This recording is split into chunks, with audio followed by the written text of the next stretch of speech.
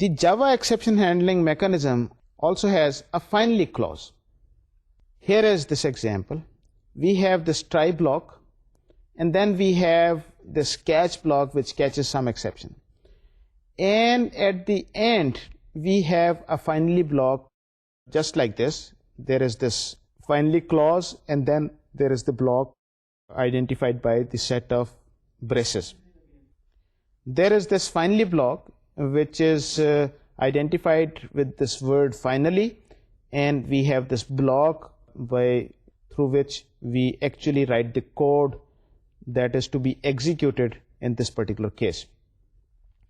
A finally clause always executes when its try block executes.